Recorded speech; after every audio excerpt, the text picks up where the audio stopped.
selamat datang di Biduri Bulan Tarot Channel. Di readingan kali ini aku bakalan reading tentang bagaimana perasaan si dia yang sedang tidak berkomunikasi denganmu saat ini untuk zodiak Gemini. Oke, buat para Gemini coba langsung aja kita fokuskan dulu untuk tarik energinya kamu di sini untuk melihat gimana perasaan si dia yang lagi nggak berkomunikasi dengan kamu saat ini. Ya, Gemini.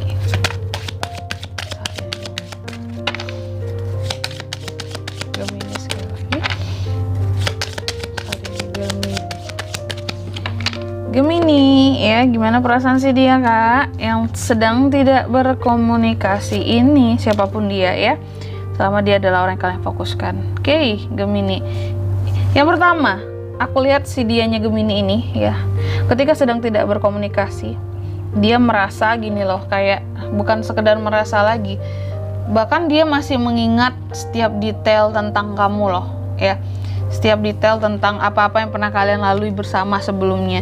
Jadi masih terbayang tentang kamu ternyata.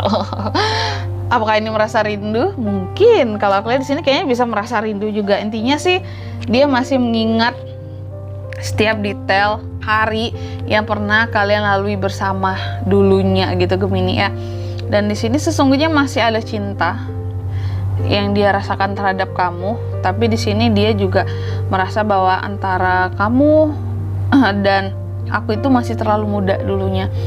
Jadi kayak menurut dia belum terlalu mengerti apa itu arti cinta, apa itu arti suatu hubungan. Makanya mungkin saat ini tidak berkomunikasi, mungkin karena suatu permasalahan juga seperti itu. Coba kita lihat lagi dari sisi tarotnya bagaimana perasaan si dia yang tidak berkomunikasi terhadapmu saat ini, Gemini.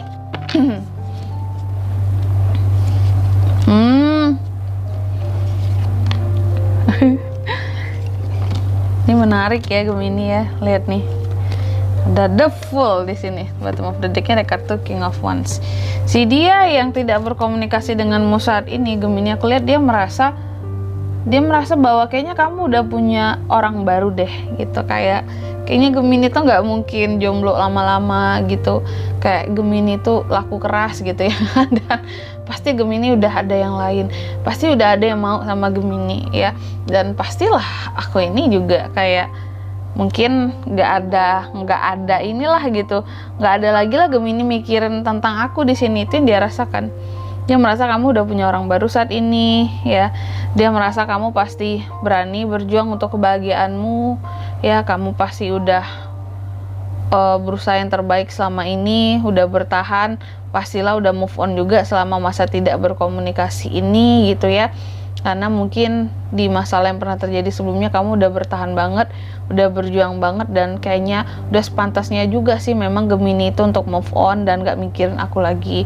Itu yang dia rasakan gitu Dan di sini dia juga merasa bahwa hubungannya sama kamu saat sedang tidak berkomunikasi ini udah kayak udahlah hancur banget gitu udah nggak ada lagi yang bisa dipertahankan, udah kayak nggak mungkin mau kembali juga rasanya. Pasti Gemini nggak mau lagi, seperti itu yang dia rasakan Dan di sini dia tuh juga ngerasa kecewa terhadap kamu, sedih aja gitu saat sedang tidak berkomunikasi ini, yang dia ngerasa bahwa kayak kamunya memang nggak mau lagi sama dia, kayak gitu, kayak yang kamunya yang mencoba untuk pergi dari dia, seperti itu. Tapi juga karena kesalahan-kesalahan yang pernah dia perbuat, dia juga cukup merasa kayaknya pantas juga sih memang Gemini pergi dari dia dan memutuskan komunikasi juga, seperti itu Dan di sini aku lihat perasaannya dia saat sedang tidak berkomunikasi dengan Gemini adalah dia merasa bahwa kamu itu terkadang orangnya cukup ragu-ragu gitu dan keraguan-raguan kamu itu yang membawa kamu kepada kekecewaan juga, sama seperti dia. Itu yang dia rasakan Dan di sini sesungguhnya dalam hatinya ketika tidak berkomunikasi, dia memilih kamu. Cuma dalam satu sisi dia juga masih ragu, emang kamu milih dia gitu Dan di sini dia juga merasa bahwa apakah akan ada kesempatan buat kedepannya dan keberuntungan serta kelimpahan yang membuat kamu bisa kembali lagi ke dia, seperti itu Dan di bottom of the decknya ada kartu King of Wands. Dia juga merasa bahwa untuk mungkin bisa terjalin lagi komunikasi dengan kamu, ini adalah sesuatu yang kayak harus punya keberanian yang lebih, harus punya semacam kekuatan yang lebih ya untuk membuka jalan, ya kayak keberanian yang lebih, kekuatan yang lebih di sini ya. Dan pokoknya harus siap dengan konsekuensi juga ya, baru mungkin komunikasi akan terbuka kembali. Itu yang dia rasakan, bahwa jalan menuju kamu itu banyak banget rintangannya Gemini gitu ya. Dan di sini si dia ini zodiaknya bisa dari kedua belah zodiak, karena selama dia adalah orang yang kalian fokuskan ya, terserah zodiaknya apa bisa ya, gitu aja teman-teman. Cuma memang di sini energi paling kuat hadirnya dari ada elemen pokoknya Wands, Aries, Leo, Sagittarius, bisa Taurus, Virgo, Capricorn, Cancer, Pisces, Scorpio. Paling kuat itu resonate mengarah ke sana gitu ya. Oke Gemini ya, gitu aja buat readingan kali ini. Aku harap semoga resonate ya. Jika tidak resonate berarti bacaan ini bukan untuk kamu, dan semoga bermanfaat tentunya ya. Dan sampai jumpa di video-video selanjutnya. Bye bye Gemini.